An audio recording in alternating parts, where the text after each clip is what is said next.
All right, just got a bunch of Home Depot stuff in. I'm not even sure what this is. It says made in China, but pretty much could be anything you'll get at Home Depot these days. Let's see what the surprise is. Had a few things come in kitchen and bath and lighting.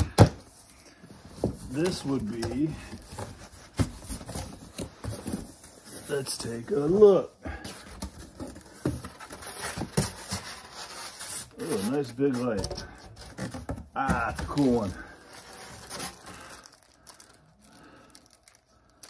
This thing looks like a nightmare to put together, so I'm not going to unbox this. And it doesn't even say the name of the light. That's pretty vague.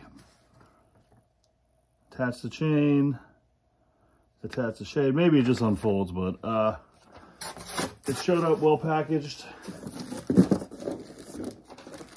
Your little accessory screws. No qualms here. Yeah, straightforward enough.